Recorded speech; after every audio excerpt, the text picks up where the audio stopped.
Who here knows what the Force is? We're gonna start off by question and answer, because what I want you guys to do is to start thinking a little bit. Okay, is there one force or are there two forces?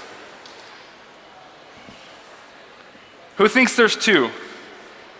No one? Who thinks there's one? Okay, so I'm gonna ask a question. Why would the Force help both sides? What? Balance. But it doesn't make sense, right? Because true balance would be to not help either side, right? So why would it help both sides? What does that mean? That's what we're going to talk about. The philosophy of the Force. So the Star Wars was based off of mythology and philosophy. George Lucas studied mythology and philosophy to create the concept of the Force. So we know it as the Force, but in Eastern disciplines, they know it as duality. The concept of yin and yang, light and dark, but it's the two opposites that should not work together, that coexist in unity. That is the Force, right? And we're gonna break this down and see what that means. So this is actually a concept that permeates through life, through all of reality. It's the concept of duality. One example is when water pours down a drain, it spins in one direction. But there's something called a mirror line. And whenever that energy transfers to the other side of the mirror line, the direction will change. So light side, when it passes through the mirror line, will become the dark side. And dark side, when it passes through the mirror line, will become the light side. They both are a weave. They weave into each other as a figure eight. Right? So if I go to Australia and I watch water go down the drain, it will actually spin in the opposite direction. And if I ask them what is the correct direction for water to spin, they will tell me that their direction is the correct direction, right? Because that's what they're used to and that's what they're around. If you ask me what's the correct direction, I'm gonna say counterclockwise. I don't know which one it actually is, if it's clockwise or counterclockwise. So there's a moment, a transitional point, where one thing goes from one direction to the other. So the best way to understand the Force in the beginning is through two circles. We're gonna create two circles. We're gonna be, is this your right? This is your left side, right?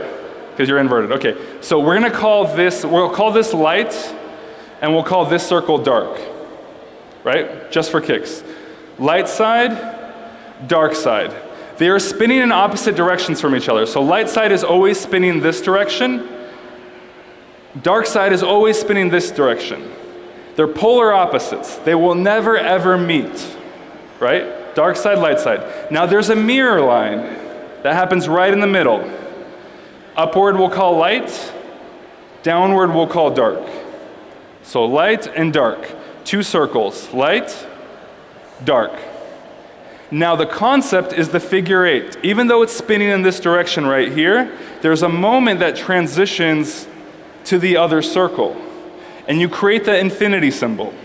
So I'm here, I pass through here, now I'm going one direction. I pass through here, I go the other direction. This is the transitional point between light and dark, when you pass through the mirror line. Okay, so we'll start off with this concept. So we'll start off, spread out, if you have space with a saber. If not, later on, look at the local saber vendors. Everyone's selling awesome sabers, and you can learn how to spin and play with the Force yourself. Okay, so first move is you turn a circle. This move is called a circle. It's hard to remember, but it looks like a circle. That's the secret.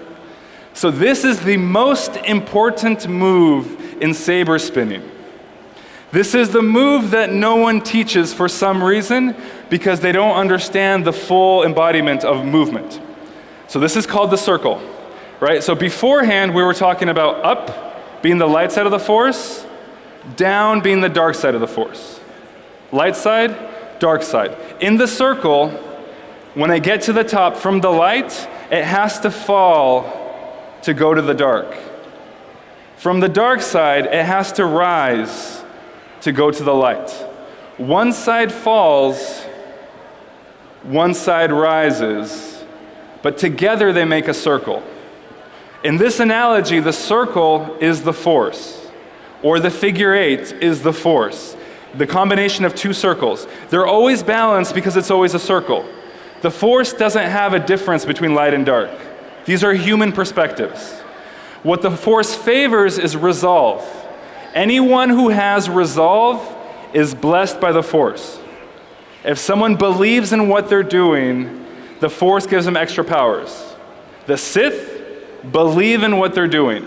It might not be right, but they believe that what they're doing is the best thing that they should do to get power. That's resolve.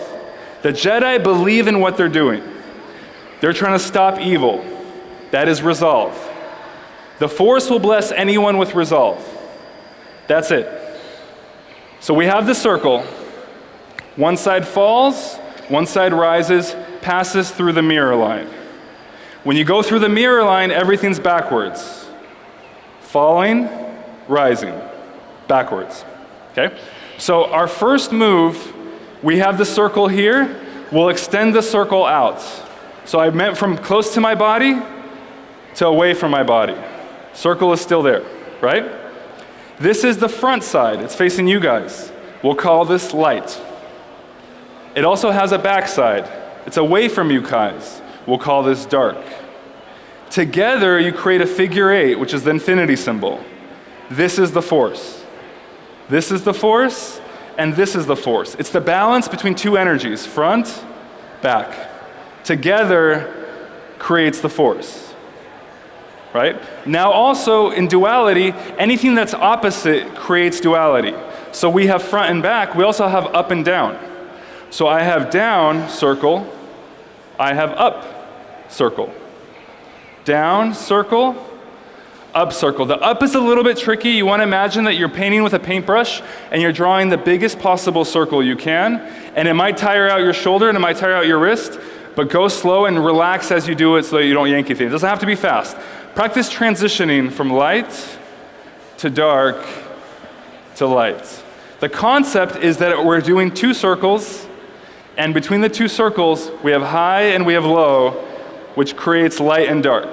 Now, duality fractals for infinity in every direction, which means when I look at something light compared to something else, there could be more light and there could be less light.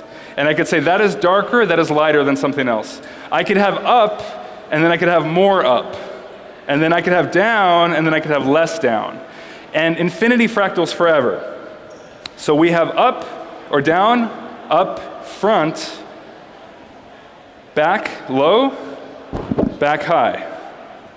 Now, even though I'm in the dark side, I also have a light dark side and a darker dark side. I have an up and I have a down within the dark side. Because it's all perspective, and it's a gauge. Together they make the figure 8. Right? So that's the concept. I know that was a lot. That was a lot. We're past the philosophy part. Now we're going to learn to actual technique. Okay, so this whole mirror line concept has to do with spinning. It's actually ingrained in technique itself. So when I do a downward figure 8, which remember is a front circle and a back circle, together creates a figure 8. Now we're going to do this on the wheel plane, which means you're going to do it on the wall in front of you, where it doesn't cross in front. This is called we're doing on the wall plane. This is called the wheel plane, the way it spins like a tire. We're not going to do it this way. We're going to do it on the wall plane, as if you're standing in front of a wall and your saber can't touch the wall. So we're going to do figure 8 downward here. We have regular, and then we have high. Right? The only thing that's different is I'm lifting my hand, but the figure 8 is the same. It's the same concept as the circle, and then the high circle, low back circle, high back circle. Together it makes a figure 8 here. Together it makes a figure 8 here. All I'm doing is raising my hand, right? Following the figure 8. Now, when I pass through this position here, I'm now going up. So before here, my sword is falling downward, and this is the downward figure 8. When I go this way, I'm going up, and this is an upward figure 8. So if I want to flow, I'm connecting these two together. See how my saber, it's fluid because it's the Force. It's the unification of both sides. But what you're seeing actually is down, transitional point, up. Transitional point, down. Transitional point, up. And together, you have a unified unit. We're doing figure 8 on both sides, except one side is down and one side is up. Now, just like the upward figure eight, everything is in balance. Technique itself is existed in balance, which means if there is one side, there will be a mirror of the opposite side. So I'm here, I go here, now I'm up. I go here, now I'm down. I could go low and I could go high. I could go low and I could go high. If I connect the circle through the transitional point, I can make a circle. So I'm here.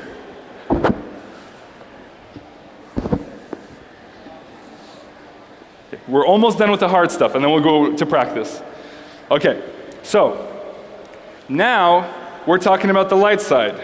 So remember there was light side, dark light side, dark light side, dark side.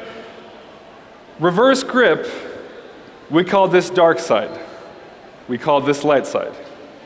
The entire technique that I just explained exists in reverse grip because there's always balance. The more light there is, the more dark it will create. The more shadows it will create. The more dark it is, the more people have to rise to the occasion to defeat the dark. This is the balance of the Force. If it goes too much in one direction, there will be an agent of change that will bring things back to balance. Luke Skywalker, Anakin Skywalker. Anakin brought the balance back to the dark side because it was off balance. It was too much on the light. When you go too much on the light, it created arrogance. And through arrogance, they stopped doing the things they were supposed to do, the things that made them Jedis. They weren't supposed to be politicians, they were supposed to be Jedis, above the law, outside of the law. The moment they become arrogant, there's the transitional point to the dark side. You rise, and at the very top and at the very bottom, they meet at 0. 0 and 100 meet at the same place. 100% rise, light to dark, goes to 100%, and then the fall happens to the dark side. And from the dark it rises, but from the light it will fall. And vice versa. Luke Skywalker, when it went too far to the dark side, came as an agent of change to bring it back to the light. And this is the dance of the Force. Goes from one side to the other. One side to the other. If you do too much of one side, it will pull you in the opposite direction. If you do too much in this direction, it will pull you to this direction. And this is the balance. Okay, reverse grip is the dark side, right? We're back to the same move. There's a circle in reverse grip. With this one's a little awkward, so you want to try to bring your tip higher than you feel comfortable. Yeah, than you feel comfortable with. There is a low circle. There's a high circle. There's a front circle. There's a back circle. It creates a figure eight. Every move that we talked about, you could raise and you could lower. Dark side, light side. I could transition to the light side. I could raise my hand, I could lower my hand. It creates a circle where everything's unified. But the technique itself, the trajectory that the sword spins, is the Force, right? So this trajectory of doing this move is the mechanics of this move. It doesn't care which direction my sword is facing. This is the law of this move. This is the law of momentum. This is the only possible way it could do it in the most efficient way. There are other ways, but this is the most efficient way to do it. That is the Force, right? It doesn't have an opinion whether I'm here doing the Obi-Wan reverse grip or if I'm doing a regular grip. Did you see the transition? I'm in reverse grip. I'm in regular grip. Nice. Stay in the wheel plane instead of the wall plane. Not the wheel plane, but stay in the wall plane here. Yeah. Just because it'll give you cleaner lines. Okay, we'll do one last little bit. I'll teach you something that no one else has taught you, and then from there we'll play a little bit. I know it was convoluted, but I was like, okay, I'm going to teach them not the things that they want, but the things that they need, which is philosophy. Okay, so we have this circle. Who here has ever been on a message board and someone says, that's fake. You could never use that in combat. Shut up. Yes, you can. Okay, the reason is we have this circle here, right? We have this circle doing the figure eights. There's also a concept of the asterisk, which is the basic foundations of every cut that exists. The asterisk is an X and a plus sign. Every move follows into one of these archetypes. There might be variations of it, but they fall into an X or a plus sign, and then because it's the Force, there's an inversion. There's the opposite, which is an upward X and an upward plus sign the other way. That is, every cut that exists follows this. The asterisk, the X and the plus sign up, the X and the plus sign down. The Force. Now, at every point of our circle, you could throw a cut. When I'm here in this plane, I could do a slash across here. Every time I switch from up to down. Cut, up. I could raise my sword higher, go down. I could go up. So this connects all of spin tech to every cut. At any point in time, you could do a twirl and a cut. And this suddenly unlocks combat with twirling. No longer it's not just spinning, it's spinning and cutting whenever you want to. Okay? This is how you transcend. If you only practice one move, you'd be like, okay, I'm here, and set up and cut. But in actuality, the circle itself has the asterisk in the circle. Does that make sense? So the plus sign and the X exists as one of the planes inside the circle, and in fact, if you have infinite amount of lines, it creates the circle. Every different position is a different cut from a different variation, but the asterisk is the archetype. This position, this position, this position, here, like a clock. If you understand these concepts, it becomes easy and it unlocks a lot of really cool movement. Okay? So that was the main concept. The Force could be explained through spinning because the Force is the trajectory of where it moves. The force is the laws of momentum that exist for both sides, and the same spinning exists from both sides. Now, we're going to do something really cool. So, one way to understand the Force is if I have one hand in reverse grip and one hand in regular grip. I could still do the same motions even though they're doing different movements. I'm doing the Obi-Wan, but one's in reverse grip, one's in regular grip. Now watch this. This is the cool part. So I'm here. What happens when you put the two swords together? The tech is the same. The movement is the same. Nothing has changed. I have the asterisk, I have the spinning. Because a staff is two ends of a sword. You have the light and the dark. Together they create the Force. And the Force doesn't care which side you're using.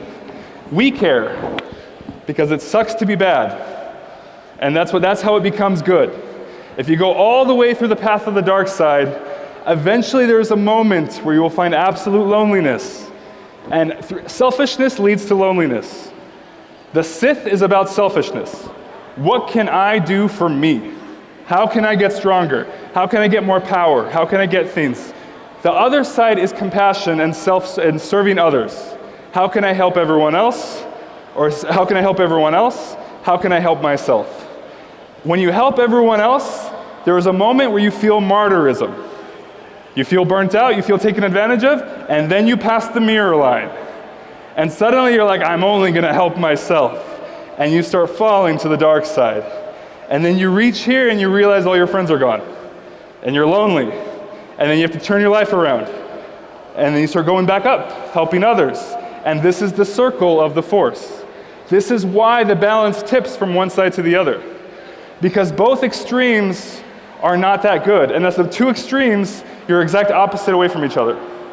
So I'll break it down even deeper for the true Star Wars fans. The mirror line is the father.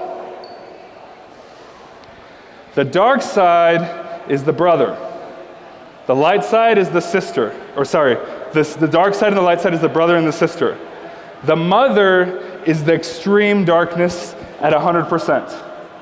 That is chaos that pushes darkness to 100%. That forces light to have to rise to meet the occasion.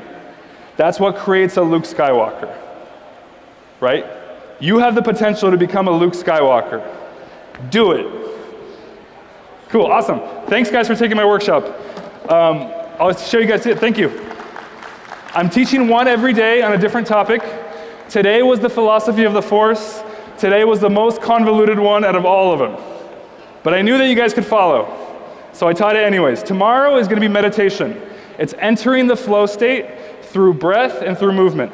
We're going to put down our sabers, we'll all move and learn how to enter the flow state, then we'll pick up the sabers and we'll learn how to do it through sabers. And then I'll teach you another really cool technique. On Sunday is for dual wielding. So I've done a lot of conventions and festivals and circus and through the Star Wars circuit and through everything. What I find is sometimes we have a student who's really, really good, who took the time to teach themselves, who's reached a moment where they think they've plateaued in what they know, right? And every time they go to a festival or somewhere else, they're the ones who are always teaching. And every time someone helps them, they give them a drill and then neglect them and tell them to work by themselves because you got to work with everybody. I have a workshop just for you. And if you're my only student in my workshop, I will be happy, okay? It's for the people who have reached a level, and I'm gonna take you to the next level, okay? You ready? You're gonna be here Sunday? Cool, cool, cool. Okay, now, when we're spinning, the most important thing is a part of it is understanding the movement and the choreography. With two hands, a part of it is separating your brain, but a big part is muscular tension in the body. This is what people don't tell you. For some people, it is literally impossible to do this. And the teacher who doesn't understand this will have a student who will get injured, right? I'll tell you, do more, do harder, and then you hurt your shoulder. But what it has to do is, it has to do with the flexibility of the wrist and the flexibility of the shoulder. Now here's the secret. If you relax and move really gently through the motions, you will not get hurt. If you try to force your body in a position that it cannot do, something has to break. You'll either break your lightsaber, or you'll break your wrist, or you'll break something has to break. The energy has to go somewhere, right? The main thing to do is warm up before you go, move your wrists, get energy to flow through your wrists, warm up your shoulders. The second thing is through your motions, be as lazy and relaxed as possible. Don't force anything. Let your body understand the choreography first. And then from there, feel the transitional points. Go slow. Break it down. Go slow. Be relaxed. Now, what you have to do is learn how to breathe out. Everyone knows how to breathe in, but whenever we're hyper-focusing on something, we hold our breath. If you breathe out, your body can relax. The less tension you have, the easier it is to move. So we'll start with the Obi-Wan. This move over here, the way to learn it is behind the back. Turn your body, release the saber. The reason is because most people don't have the flexibility in their shoulder to do this. And if you don't have the flexibility, all the pressure is going to go to the shoulder and you're going to hurt your shoulder. The way you fix this is you go from behind the back and then you just tip your sword forward in front. Slow, slow, much slower. So go behind the back, then from here just tip your sword forward in front. There you go. And see if you can get it directly in front of you. Like aiming towards your belly button, directly in front. Nice, nice, nice, nice. Now, this move is an illusion.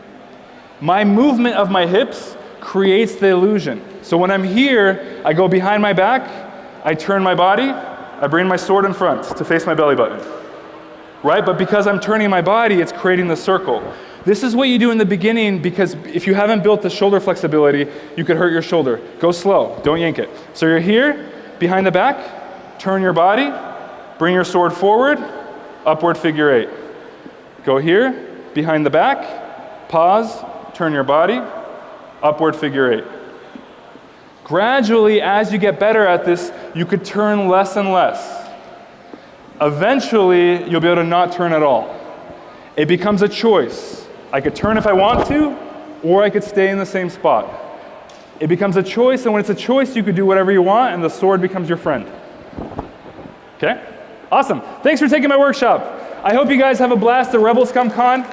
They did a solid. They brought me out here, and they allowed me to teach these workshops so I could drop knowledge on you guys.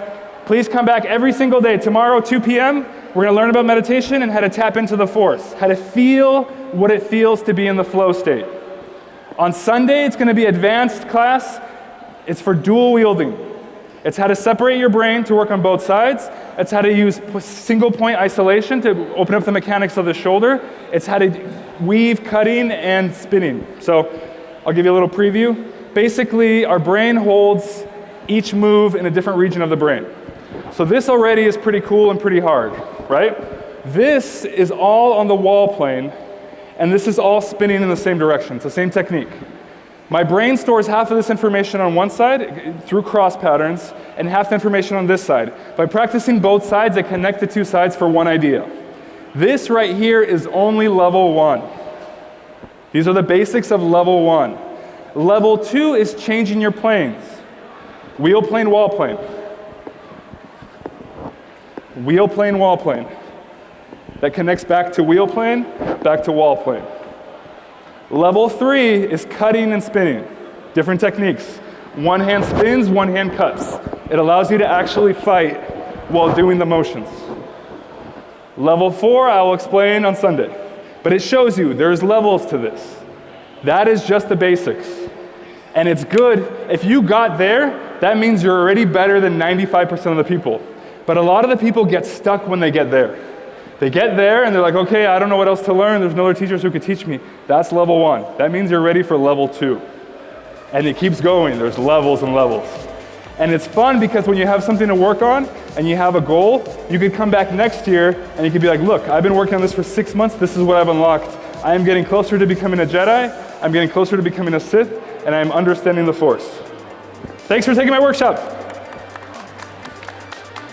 See you guys around. I have a panel in the celebrity room. So I'm Darth Vader. Come by, say hi.